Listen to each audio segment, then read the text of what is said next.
У эфіры рацыі сёння з намі госць беларускі палітык, намеснік старшыні аб'яднанага пераходнага кабінету і таксама кіраўнік народнага антыкрызіснага ўпраўлення Павел Латушка. Добры дзень, вітаю вас. Добрый день, вітаю вас і ўсіх гледачоў, слухачоў. Рацыя.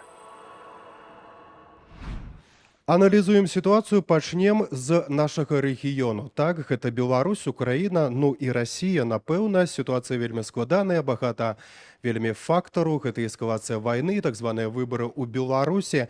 Як вы ацэньваеце ўвогуле, наколькі небяспечная гэта сітуацыя? Ці бачыце вы, што можа наступіць нейкая турбулентнасць вось у гэтыя цяжкія часы?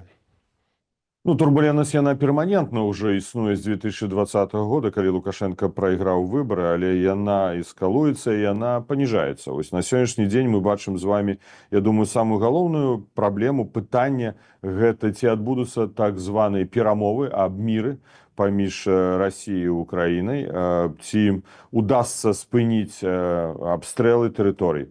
Я думаю, што на сённяшні дзень можна акрэсліць шэраг галоўных праблемных момантаў. Гэта перадусім першае, это гарантыі для Украіны бяспекі, і гэта пытанне тэрыторый, зразумела, но оно базавым з'яўляецца, да? Но тут у кантэксце таго, што ўзброеныя сілы Украіны перавялі вайну на тэрыторыю агрэсара, на тэрыторыю Курскай вобласці Расійскай Федэрацыі. Мы бачым трэцюю, можа, праблему, выклік, што сёння рускія спрабуюць зрабіць усё, каб захапіць яшчэ больш тэрыторый, каб падчас перамоваў сказаць: всё, гэта наша, мы зафіксавалі, ну і да пабачэння, нічога мы больш не аддамо. Но для нас, для Беларусі, я думаю, сам факт вось гэтых дыскусій, якія пастаянна падымае Лукашенко сам асабіста, наяўнасць ядзернай зброі на тэрыторыі Беларусі, падпісанне гэтых дамоваў, якія яны падпісалі 6 снежня з Пуціным па гарантыях бяспекі і канцэпцыю нацыянальнай бяспецы. Ну і тое, што Лукашенко ўвогуле кажа пра дадатковае ўзбраенне, гэтыя арэшнікі там і гэтак далей. Я думаю, што вось гэтыя все выклікі, да, ну прамежкавы такі этап, хаця на сённяшні дзень выглядае хутчэй як тэхнічны для самого Лукашэнкі, гэта так званыя безвыбары. Калі мы кажам пра гаранты Украіны, я хацеў бы менавіта засяродзіць на гэтым увагу. Я думаю, гэта будзе галоўнай праблемнай справай дзеля таго, каб увогуле бакі селі за стол перамовы. Ну, прымусіць іх можна, конечно, заставіць, і можа і прымусіць.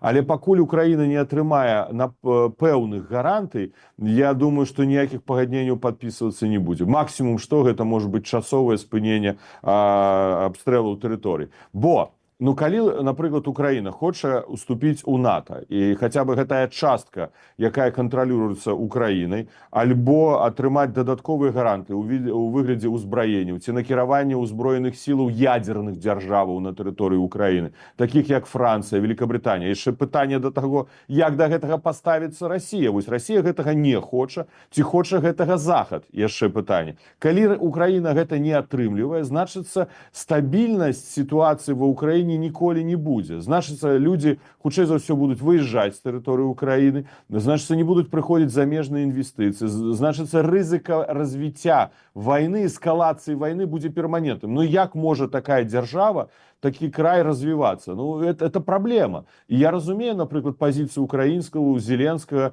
ці яго кіраўніка офіса, калі яны вельмі дакладна артыкулююць наконт і ўступлення ў НАТО перадусім. Бо калі няма гэтых гарантый, то няма будучага развіцця Украіны. Я думаю, што без гарантый Украіны, ну, Украіне усе гэтыя перамовы, ну, яны бессэнсоўныя проста. Глядзіце, з'явіліся гэтая інфармацыя, так, калі толькі Трамп перамог, што можа быць замарозка такая канфлікту, усе пачалі да гэтага рыхтавацца, і Украіна, і Расія. Я хачу, каб мы да Беларусі зараз звярнуліся. А вось што Беларусь у гэтай сітуацыі? Казалі мы пра перасцярогу таго, што інтарэсы Беларусі не будуць улічвацца ў гэтым працэсе, а вось на сённяшні дзень у якім месцы Беларусь, якая, мне здаецца, паглыбляецца ўсё больш, нават не Беларусь, Лукашенко паглыбляецца ўсё больш да Пуціна, хаця колькі ўжо можна. Ведаеце, я не маю права, можа, казаць пра сутнасць размовы, з кім я размаўляў апошнім часам, але ў меня была размова з аднім высокапастаўленым дыпламатам заходняй краіны, і ён мне сказаў: а ці мы упэўнены ў тым, што Украіна хоча, каб Лукашенко быў падчас гэтых перамоваў, да? Вось таксама яшчэ пытанне. З аднаго боку, нам важна, каб там была прадстаўлена пазіцыя большасці дэмакратычнай беларускага грамадства, бо большасць яна ёсць, і я ў гэтым абсалютна упэўненым, я не пераканаю ніхто, бо сацыялогія гэта пацвярджае, але ці ўвогуле будзе разглядацца пытанне Беларусі. Вось гэтая тэматыка стала асноўнай падчас апошніх сустрэч у Брусэлі са спадарняй Калас, верхоўным камісарам па пытаннях знешняй палітыкі і бяспецы Еўрапейскага саюза, новаабранай віцэ-прэзідэнткай Еўрапейскай камісіі, таксама з іншымі еўракамісарамі, таксама падчас кансультатыўнай групы Беларусі есть. Вось якраз пытаюцца, ну па што патрэбны гэты ўсе страт дыялогіі і камунікацыі. Вось для гэта і патрэбна. Ну і падчас маіх сустрэчаў і ў іншых заходніх міністэрств замежных спраў, наколькі я ведаю, Светлана Ціхановская это пытанне падымае. Так вось, для нас вельмі важна дайсці да нашых партнёраў з голасам, што пра Беларусь без Беларусі і беларусаў вырашаць нельга. Лукашенко не мае права прадстаўляць інтарэсы Беларусі, бо якія это, прабачце, інтарэсы Беларусі? Ён хоча, каб Беларусь стала, з'яўлялася часткай вайсковага саюза з Расійскай Федэрацыяй, агрэсара. Лукашенко давёў сітуацыю ў Беларусі, што Беларусь стала агрэсарам у гэтай вайне, нават не суагрэсарам, а агрэсарам. Прадстаўленне тэрыторыі з пункту гледжання міжнароднага права – гэта акт агрэсіі. Да? Ён заціскае гэтую супрацоўніцтва з Расіяй. Ці адпавядае гэта нашым інтарэсам? Ці гэта дае нам бяспеку? Не, гэта нас цягне яшчэ ў большую залежнасць ад Расіі, страту незалежнасці, суверэнітэту, у выніку вядзе да вайны бліжэй. Таму вось гэта для нас зараз прынцыпова важным. Дабіцца, каб наш голас быў там пачуты, і каб пра Беларусь не забылі. Я думаю, што тут у мяне заўтра сустрэча будзе у міністэрстве замежных спраў Польшы з двумя намеснікамі міністра, з першым намеснікам міністра замежных спраў і з улікам старшынства Польшы ў Еўрапейскім саюзе з 1 студзеня. Я планую гэтае пытанне падымаць. Вось якраз заўтра, каб Польша як старшыня ў Еўрапейскім саюзе, ну, мела гэты голас. Я думаю, што і Францыя можа мець, Германія як вядучыя краіны, яны павінны ўпісацца за беларускае грамадства. Рация. Спадар Павел, вось вы гаворыце пра тое, што дарога, якая вядзе да вайны. Ці не замоцныя гэтыя словы? Вельмі часта мы іх ужываем. Вось, не ведаю, такі нейкі сцэнар увогуле вайны, ваенных дзеянняў, якія могуць перанесціся на беларускі бок. Вось, як вы адчуваеце, і наколькі гэта сапраўды верагодна? Вось, ці гэта дарога да гэтага ідзе? Я не хацеў бы тут масла ў агонь падліваць. Я прагматычна на гэта гляджу. А з іншага боку, ну, калі мы паглядзім фактам у твар, да, то што адбылося за апошні час у Беларусі? Лукашенко поўнасцю змяніў усё заканадаўства. Калі б Беларусь уступіла ў вайну, яго з пункту гледжання закону ўсё падрыхтавана. Ён правёў навучанне ўсіх радоў войскаў, да? Это перманентна шло там 1,5 ці 2 гады. Ён правёў навучанне гэтай грамадзянскай абароны. Ён стварыў тэрытарыяльную абарону. Ён нават апошні раз хваліўся, што ён там зброю ў вёсках параздаваў, да? Там уже людзі маюць яе. Ён нават даў права ваенным страляць у мірных людзей, не несці за гэта адказнасць. Да? То есть ён закупіў шмат супрацьпаветранай абароны, шмат ваеннай тэхнікі. Ён пастаянна дапамагае Расіі ў вытворчасці ваеннай тэхнікі. То есть усё гэта, ядерная зброя, арешнік, пра які ён там крычыць, усё гэта сведчанне таго, што ён рыхтуецца да гэтага негатыўнага сцэнарыю. Не мы рыхтуемся, гэта Лукашенко рыхтуецца. Ну, давайте будем шчырымі, ён больш ведае, што ад яго хоча Пуцін, да чаго гэта можа давесці. Но віна ў гэтым менавіта Лукашенко. Але з іншага боку, вось давайте паглядзім, можа ли быць сапраўды вось гэтая ваенная сітуацыя на тэрыторыі Беларусі ці з удзелам беларускай арміі. Я думаю, Лукашенко тут праявіў хітрасць. Якую? Ён унёс у закон аб так званым усебеларускім народным сходзе формулу, што рашэнне аб накіраванні ўзброеных сілаў Беларусі на тэрыторыю трэцяй краіны для ўдзелу ў ваенных канфліктах можа адбывацца толькі са згоды усебеларускага народнага сходу. Ён падпісаў з Пуціным 6 снежня дамову аб гарантах бяспецы, з якой вынікае, што тэоретычна Пуцін можа папрасіць накіраваць беларускія войскі на тэрыторыю, напрыклад, Курскай вобласці, ну нават на тэрыторыю Украіны, бо Пуцін жа лічыць акупаваныя тэрыторыі Расійскай Федэрацыі. Да? Значыцца, хто будзе прымаць гэта рашэнне? І вось тут рашэнне будзе прымаць не Лукашенко. Рашэнне павінен прыняць ВНС. Значыцца, ён можа сказаць Пуціну: ну, Володя, слухай, ну мне ж трэба тут яшчэ, каб ВНС даў згоду. І, напрыклад, ён згуляе ў гульню. ВНС не дае згоду на удзел беларускіх войскаў у гэтым канфлікце. ён прыкрываецца перад Пуцінам. Народ супраць. Ну, народ жа сацыялагічна, мы ж з вами ведаем, 85% не хоча удзелу беларускай арміі ў вайне. А калі наадварот ён захоча выкарыстаць гэты механізм, каб даць згоду на накіраванне войскаў, то ВНС прагаласуе там аднагалосна, некалькі ўстрымаецца за накіраванне арміі. І што ён беларусам скажа? Ну, беларусы, роднікі, прабачце, ну это ж ваши дэлегаты вырашылі, гэта ж не я. Это ж яны вырашылі разам, ну все тут мы 1200 чалавек сабраліся і вырашылі. Так што ён тут закладвае сабе такое поле для манёвра. Але дзеля таго, каб гэта ўвогуле абмяркоўваць, яму трэба перапрызначыцца. Вось гэты тэхнічны момант яму трэба прайсці. Так што пры найгоршым сцэнары гэта тэарэтычна магчыма. На сённяшні дзень, я буду шчыры, я не бачу вось на сёння, вось калі мы з вами размаўляем, прычын, каб так гэта адбылося. Бо хутчэй зараз кажуць пра перамовы, да, чым пра тое, каб беларуская армія ўключылася ў вайну. А спадар Павел, а вось такое адчуванне, што з гэтым арэшнікам, напрыклад, Александр Лукашенко яшчэ больш уцягваецца ў Пуціна, скажем так. А вы кажаце пра тое, што ўсё-такі ён пакідае нейкі манёвр, як гэта зразумець? Не, ну манёвр, конечно, ён пакідае, гэта напэўна, ён, конечно, дыктатар і абсалютны злачынец, але ён таксама думае пра сябе, бо калі ён не будзе мець гэтага манёвра, то ён можа ўцягнуць сябе ў гісторыю, калі яго дыктатура скончыцца, як, напрыклад, у Сірыі, у Асада, там у адзін момант, у адзін дзень гэта можа скончыцца, калі пойдуць забітыя трумны з забітымі беларусамі на тэрыторыю Беларусі. Ніхто ж не ведае, як адрэагуе грамадства. Ну, хтосьці можа сёння нават пракаментаваць пад нашым эфірам, сказаць, не, беларусы ўсё роўна не выйдуць. Ну, а я лічу, што, ну, напэўна, будзе напружанне ў грамадстве. А што перойдзе гэта напружанне, невядома.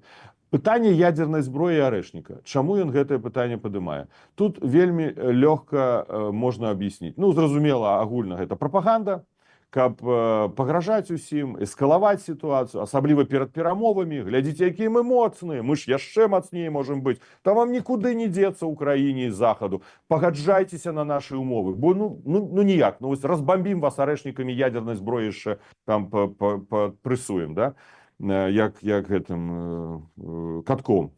Так, але у яго ёсць свая уласная ідэя. Гэта падняць суб'ектнасць.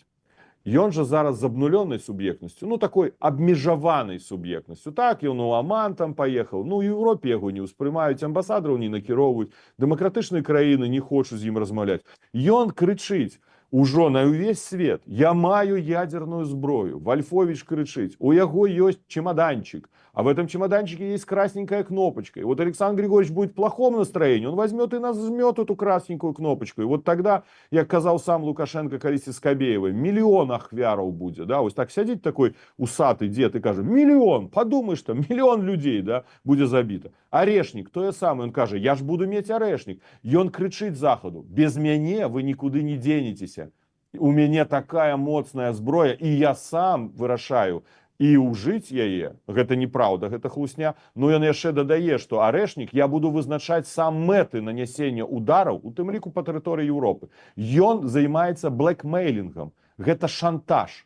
І я сказаў гэта ў МЗС Францыі, сказаў гэта еўрапейцам таксама ў Брусэлі. Гэта шантаж. Калі вы хочаце з шантажыстам садзіцца за стол перамоў, ну садзіцеся. Ну, а на мой погляд, гэта недапушчальна. Вось ён зараз проста публічна шантажуе. Але рэакцыі на гэта, заўважце, няма.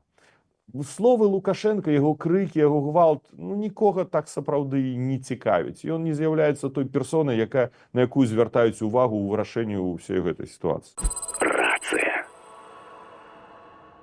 Далей хацеў бы, каб мы пайшлі трошачкі да тэмы выбараў, так званых выбараў, якія ў Беларусі адбываюцца. А вось вы зараз Сірыю прыгадалі. Як вы думаеце, у адміністрацыі Лукашэнкі як назіралі? З якім настроем назіралі за інфармацыямі з Сірыі, якія так вельмі хутка прыходзілі і было іх вельмі багата? Тое, што яны назіраюць апошнім часам, гледзячы на самого Лукашэнкі, яны ж разумеюць, што калісьці гэты дзень наступіць тым ці іншым шляхам. Ці як будзе бяжаць Асад, як бяжаў як так же само будзе бяжаць Лукашенко з тэрыторыі Беларусі, ці адбудзецца з ім фізіялагічная праблема. Яна прыйдзе, і яны разумеюць, што да гэтага сцэнару трэба рыхтавацца. І эліты рыхтуюцца ментальна да сцэнару, калі ўжо не будзе Лукашенко. Хочацца гэта Лукашенку ці не хочацца, ён на гэта паўплываць не можа, бо ў іх галавах ужо гэтыя сцэнары прапісваюцца, бо кожны з іх чалавек. І ён думае перадусім пра сабе, да? А што ж я буду рабіць тады, калі нема Лукашэнкі? Вось яны ўжо гэтую ментальную падрыхтоўку пачалі. Я віншую Лукашенку з гэтым. Што тычыцца як бы параўнання сітуацыі Сірыі і Беларусі. Я не стаў бы параўноўваць буквально. Я кажу пра тое, вось як палітык. Калі мы бачым, што дыктатар, які знаходзіўся пры ўладзе там дзесяткі гадоў, у адзін момант просто падае, да, і уцікае з краіны, як палітык я кажу, гэта прыклад, гэта нас павінна матываваць беларусаў, да? Нас павінна матываваць, а іх дэматываваць, бо як бы глядзяць рэжым падае і разумеюць, што ўсё падае ў гэтым жыцці. Абсолютно, што нічога не з'яўляецца вечным. Таму нас гэта матывуе, гэта паказвае, што ўсё гэта можа адбыцца ў Беларусі. Паглядзіце, хто быў сябрамі Лукашэнкі. Мілошевіч, Слободан, дзе ён? Саддам Хусейн, дзе ён? Муамар Кадафі, дзе ён? Потом Мугабе, афрыканскі, дзе ён? І вось яшчэ адзін сябр Лукашэнкі, Башар Асад. Усе яго сябры ўжо не на гэтым свеце, ну, напэўна, не пры пасадах. І тое самае чакае і Лукашэнку. Нічога тут не адбудзецца іншага. І яны, эліты, побач, усё гэта разумеюць. І яны ўжо пачалі думаць, як быць падрыхтаванымі да гэтага сцэнара. А нам таксама трэба рыхтавацца. І нам трэба казаць, што гэта вся ўлада пабудаваная ў Беларусі, она патэрналісцкая, яна завязана на Лукашэнку. Бо я, прабачце, быў членам урада, я ведаю, як паслы сядзяць, як яны адчуваюць, яны все баяцца дыктатара. Як толькі дыктатара няма, яны па-іншаму пачнуць гаварыць, у іх усе рты раскрыюцца, яны пачнуць размаўляць. Вось тады будзе час для нас выкарыстаць гэты час. Беларус з беларусам павінен дамовіцца, але без Лукашэнкі. Спадар Павел, і хацеў удакладніць, а ці ёсць у нас нейкі інструмент, каб, скажам так, скарыстацца гэтым часам, і як вы думаеце, яны пачнуць гаварыць ці пачнуць уцякаць? Хтосьці будзе ўцякаць, як мы бачым, на самалёт Лукашенко не шмат каго з сабой забярэ, магчыма, нават увогуле нікога не забярэ, па якую халеру яму апрача сваіх членаў сям'і яны патрэбны. Але якім чынам рыхтавацца? Мы гэтым зараз і займаемся. Для нас важна максімальна матываваць грамадства і трымаць гэтую тэмпературу веры ў змены, а развіваць у тым ліку падпольны рух. Громко сказано, пагаджуся, але без хаця бы нават таких, канспіраваных ячэек, цяжка сабе ўявіць, як мы скарыстаемся з гэтай сітуацыі. Інфармацыйная праца, тое, што мы з вами зараз робім, мы павінны людзям даваць пераказ гэтай веры, даваць праўду інфармацыю аб тым, што робіць Лукашенко. Мы павінны мець альтэрнатыўныя інстытуты, над чым мы працуем, якія будуць прызнавацца заходнімі партнёрамі, якія будуць, галоўнае, мець падтрымку сярод беларусаў, у якія могуць інкарпаравацца іншыя палітыкі. Бо ўсё роўна не можна сесці ж за стол перамоваў, нават, прабачце, там, з Рыжынковым, з Галоўченко, без Лукашэнкі. Хто сядзець? 100 тысяч чалавек не сядзець. Значыць, трэба нейкая інстытуцыялізацыя. І вось ёсць Коордынацыйная рада, вось ёсць аб'яднаны пераходны кабінет, і ёсць прэзідэнт-элект. І вось гэтыя інстытуты як база, у якую могуць таксама, па-перша, яны будуць падрыхтаваны, яны ўжо рыхтуюцца да гэтай сітуацыі, а да іх далучацца лідары, якія сёння ў турмах, у вязніцах, да? І вось, калі ласка, вось да гэтага мы павінны быць падрыхтаваны. І тут нам важна, конечно, галоўны выклік — гэта Расія. Як адрэагаваць на тое, што Расія будзе спрабаваць рэалізаваць свой сцэнар. Але я тут хутчэй аптыміст, стрыманы аптыміст, таму што я лічу, што большасць эліт, якія вакол Лукашэнкі, яны выступаюць з дзяржаўных інтарэсаў. Ім залежыць над тым, каб Беларусь была дзяржавай. Але не факт, што ім залежыць над тым, каб яна была беларускай дзяржавай, нацыянальнай дзяржавай ці дэмакратычнай дзяржавай. Вось тут уже ў нас пачалі розныя моманты. Але галоўная дзяржаўнасць і вынікае з гэтага ўжо дэмакратызацыя і гэтак далей. Гэта таксама пытанне першых выбараў, да? Вось як адбылося ў Польшы. Глядзіце, дзіўная гісторыя, там правда пайшлі нават да таго, што Ярузельскага нават да адказнасці не прыцягнулі. Я думаю, што гэта не для нас гісторыя, бо ўзровень злачынстваў здзейсненых Лукашэнкам не дазваляе гаварыць пра тое, што не павінен быць прыцягнуты да адказнасці. Але вось міністр унутраных спраў Кішчык, ён таксама дзіўна, яго судзілі, так ён памёр і не пасудзілі. Я не кажу, што з гэтага трэба браць прыклад. Не, ёсць персаналі, якія здзейснілі злачынствы, яны павінны абсалютна адказаць за гэтыя злачынствы. Але ёсць частка эліт, з якімі можна размаўляць. Рация. Да выбараў падыходзім. Спадар Павел, патлумачце нам, калі ласка. Вось называем гэта так званым электаральнай кампаніяй у Беларусі. Таксама, напрыклад, быў ролік з вашым удзелам, дзе вы заклікаеце беларусу там пайсці паставіць нейкі смайлік, сапсаваць бюлетэнь. І чым гэта адрозніваецца, напрыклад, ад канцэпцыі байкота, якая таксама прысутнічае? Вось уявіце сабе, што я не журналіст, а звычайны такі чалавек у невялікім месцы беларускім сяжу і думаю, вось навошта мне ісці на гэтыя выбары ці не ісці, што мне ўвогуле рабіць? Байкот у дыктатурах не працуе. Гэта даведзена ўжо ўсімі палітолагамі, ўсёй практыкай. Не працуе, гэта не мае сэнсу.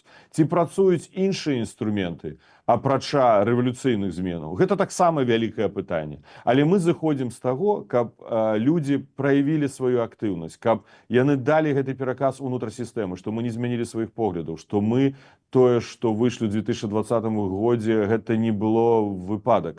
Гэта нашыя погляды, якія з намі да сённяшняга дня. Няхай фальсіфікуюць. Там таксама людзі, там таксама настаўнікі, сацыяльныя работнікі, медыкі, хто заўгодна. Яны людзі, і калі яны будуць сядзець і бачыць, што ў бюлетэнях будзе супраць усіх, а значыцца супраць усяго гэтага гвалту, гэтай рэпрэсіўнай машыны, супраць Лукашэнкі, гэта будзе сігналам таксама і гэтай сістэме, што нічога не мяняецца. Інакш яны проста будуць упэўнены, нам удалося пераламіць сітуацыю ў краіне. Все, усе памянялі пункт гледжання, усе зразумелі, які геніальны Лукашенко, які ён добры, супераўскі, і усе прыйшлі і праз 5 гадоў прагаласавалі за яго. Гэта хлусня. Так вось як абвернуць гэтую хлусню? Толькі такім чынам. Гэта, я па-чалавечаму скажу, як проста, не як палітык. Я разумею, што гэта не самы лепшы таксама інструмент. Ну, на жаль, у нас няма іншага.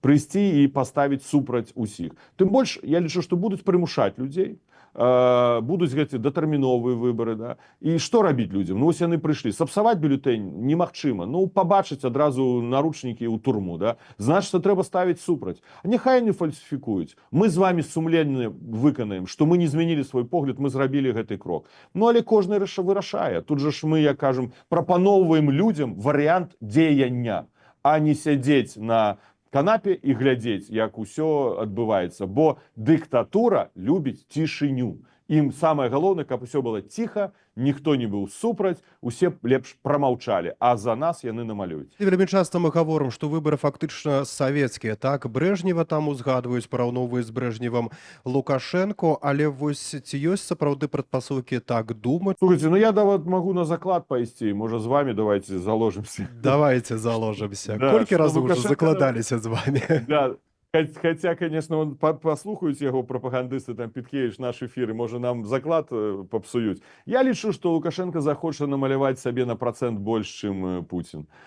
Путін атрымаў колькі? 87,3 ці 87,4% галасоў на так званых выбарах. Ну, а Лукашенко намалюе сабе 88, да? У гэтым галоўнае пытанне. А мне здаецца, вы як? акурат тут канфлікт з'явіцца. Путін скажа, а што ж ты, Лукашенко? Ну, да, вось тут ёсць такая, я згодны з вами, што ў яго небяспека ёсць, ён уже там Прыгожыну дапамагаў, да, ён ядернай зброі хоча сам кіраваць, ён пастаянна лезе наперад Пуціну, да, Пуціну гэта, напэўна, не падабаецца, але яму трэба паказаць, што вось ён такі мае больш моцную падтрымку. Ну, хлусня гэта, конечно, ўсё, бо 88%, чаму я ўжываю гэтую лічбу, 88% з тых, хто быў рэпрэсаваны, і гэта зрабілі пытанне нашай праваабаронцы, хоча Па-першае, каб наступіла адказнасць Лукашэнкі і яго паплечнікаў, крымінальная адказнасць за злачынствы. Так вось няхай гэтай 8% сабе малюе. Паглядзім, можа не намалюе, спужаецца вось гэта параўнальна гэтыя две лічбы. Але я пагаджуся з вами, што першае, ад Расіі чакаць нейкіх негатыўных крокаў да Лукашэнкі не варта, бо вось той момант, калі мы пабачылі ў Крамлі, калі яму гэты ланцуг на шею так раз і павесілі, да, первозванага Андрэя, гэты ордэн. Вось гэта было азначана. Все, получи этот как ярлык на княжанне, да, вось ён атрымаў гэты ярлык. Другое, у 2020 годзе гэта было інакш. Другое, унутры краіны ён, конечно, ўсё зачысціў. Таксама цяжка арганізаваць. Мы казалі з вами, адзіны бяспечны крок гэта супраць паставіць усіх. Другіх няма, просто няма іншых сцэнараў. Байкот гэта просто не сцэнар, гэта, ну, это просто нічога не рабіць. Вось нам лянота, ну і нічога не робіць. Ён ні да чаго не вядзе. Гэты хоць патэнцыйна ўнутры дае нейкі трыгер, разумееце? Трэці фактор гэта фізіялогія. Ну, што можа паўплываць да... Ну, разлічваць на гэта, конечно, можна, але гэта неправільна з пункту гледжання палітыкі ўвогуле, да, і барацьбы і дзеянняў. Але хто ведае, ну, беларусаў уже нас шмат, ёсць жа беларусы, якія таксама ўнутры, хто ведае, можа штосьці адбудзецца. Мы ж, я кажу, яшчэ раз прыклад Сірыі паказвае, шмат якіх краінаў, калі ў адзін момант мяняецца ўсё. Але галоўнае, вось галоўнае дадам, прызнання Лукашэнкі не будзе. Ну, по крайней мере, усе наши контакты ў Брусэлі з амерыканцамі апошнім часам кажуць, што ўсе разумеюць, што гэта не выбары. Гэта фарс, гэта перапрызначэнне Лукашэнкі самого сябе. І напрыканцы я сфармулірую сваё пытанне, так, заўсёды ад вас прашу нейкага пазітыву, уласна кажучы, былі сустрэчы ў Брусэлі, пра Парыж вы таксама згадвалі. Што там мяняецца? Ёсць там разуменне таго, што вы кажаце пра тое, што ў Беларусі нічога не мяняецца? Ці ўсё ж такі хістаюцца, віляюць хвастом гэтыя еўрапейскія палітыкі? Ваша адчуванне? Ну, слухайце, у палітыкаў ёсць розныя меркаванні, гэта заўсёды, да, абсалютная большасць стратэгію падтрымлівае, стратэгію ціску, і я спадзяюся, што бліжэйшым часам вось будзе прыняты чарговы санкцыйны пакет, які будзе сфокусаваны на персанальныя санкцыі перадусім. Мы дамовіліся працаваць па сектаральных санкцыях, каб паменшыць абыход праз Беларусь магчымасці ў інтарэсах вайны для Расійскай Федэрацыі. Не мяняецца падыход з пункту гледжання непрызнання Лукашэнкі, непрызнання яго суб'ектнасці. Галоўная дыскусія, якую зараз мы вядзем, гэта вось перамовы, патэнцыйныя перамовы, што пра Беларусь, ці будзе мова пра Беларусь, і тады хто будзе прадстаўляць Беларусь, і як будзе даведзена пазіцыя большасці дэмакратычнай беларускага грамадства. Стратэгія, як было падкрэслена на кансультатыўнай групе Беларусь-ЕС, не мяняецца. То есть яны даволі моцна, адназначна адказалі на... Агульны падыход, так скажам? Ну, не буду хаваць, конечно, ёсць краіны, якія слухаюць беларускіх дыпламатаў, там часовыя павераныя прыходзяць і кажуць, ну вы же не даете нам возможности для маневра, вы же нам не даете вот возможность как-то проявить себя. Пробачьте, ну гэта все гісторыя 15 года. Я быў тады послом, і гэта был наратыў, прыдуманы Лукашэнкам. Калі было сказано, што толькі Лукашенко ўратуе незалежнасць ад расійскай пагрозы, дайце нам магчымасць дамовіцца. Я кажу, ну давайте 6-й раз на граблі. Наступім і черенком па лбу, как палабэшнік, шандарахнет зноў. Ну вось што, пра што яны кажуць. Лукашенко ведае, што трэба зрабіць. Я казаў гэта, выступаючы ў еўрапейскім парламенце, да? Вельмі хацеў бы вот падкрэсліць, што першае, ён самы лепшы эксперт па санкцыям. Ён самы лепшы эксперт, як наладзіць адносіны з Еўрапейскім Саюзам. Бо ён уже 5 разоў праходзіў гэтай цыклы. Спыні рэпрэсіі, раз. Вызвалі палітычных зняволеных, 2. Спыні падтрымку вайны супраць Украіны, 3. Спыні міграцыйную вайну супраць суседзей, Польши, Літвы, Латвіі, 4. Расследуй тэрарыстычны акт з самалётам, 5. Пакарай вінаватых. І выбары дэмакратычныя. Вось, ты ведаеш, што рабіць. І Рыжэнкоў ведае, што рабіць. Вось крок бай крок. Рабіце гэта, і тады санкцыі будуць знімацца, і палітыка будзе мяняцца. Як яны гэта зробяць, то ўлада з іхных рук вельмі хутка ўплыве. Мы ж самі разумеем. Калі правесці дэмакратычныя выбары, то чым яны скончацца? Я думаю, спыніць рэпрэсіі, вызваліць палізняволеных, гэта ўсё рэальна. А Лукашенко просто ён гандлюе людзьмі. Это, на жаль, такая пачвара, якая яму нічога. Нема як бы святого, да, як кажуць людзі. За каментарый дзякую вялікі. Я нагадаю, што з намі зараз сёння быў беларускі палітык, намеснік кіраўніцы аб'яднанага пераходнага кабінету і кіраўнік народнага антыкрызіснага ўпраўлення Павел Латушка.